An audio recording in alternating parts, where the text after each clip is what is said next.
My name is Ruth Kihoro, or Ruthu, however you feel comfortable.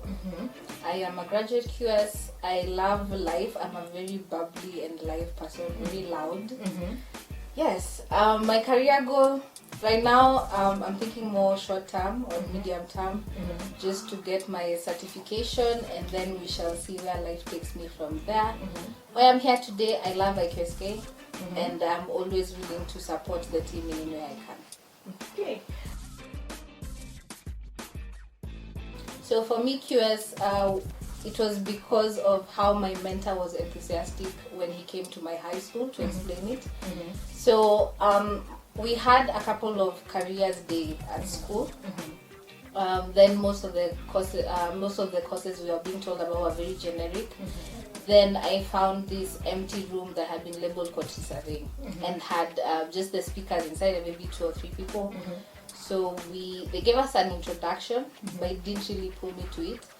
But we had a club called Rotaract Club in Kenya High School, where we would get young people to talk to us. So my mentor was one of them, and he was so happy about what he did. He was so excited, and I was just like, I want to do what that guy does. Okay. I want to be that happy about what I do. So once he said maths, physics, I was just like, I'm in the right place. In the right place, yeah.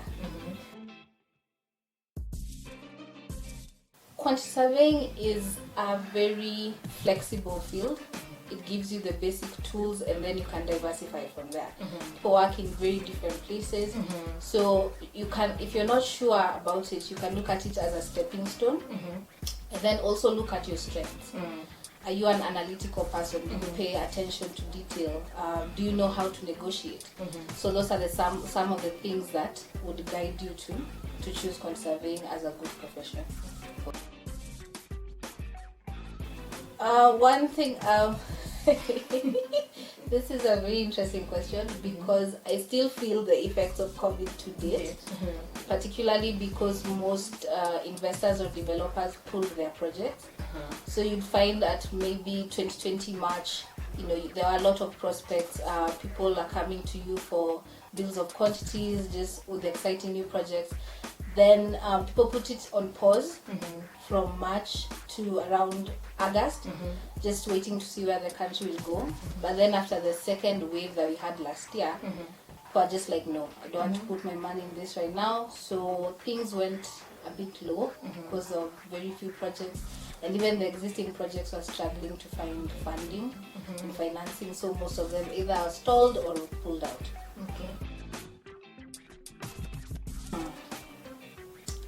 Currently, many people speak about arbitration and law, contract law, that is. But I think we should think about going into other construction sectors, like the way South Africa does. You have mining, you have, like, conserving does so much besides the basic construction client relationship that we know. You're in different fields, you're in structural works, you're in dams, you're in mining. There's so much to do, and I think that's how we should look at it, because when we look at law, it still limits us. Yes. You're still limited to when there's a dispute and there's a client, then now you do your arbitration, or you have to do a whole degree again. But maybe we can diversify in what we have. Yeah, branch into other sectors. So for me right now, the biggest thing is just meeting new people and getting to learn about how the industry has changed, because you get to interact with people who have been in the industry since the 80s. So you get to see how different things are, and you appreciate how far the profession has come. And then it also inspires you to think of how it can be in the future. So getting to learn that, and also meeting amazing people.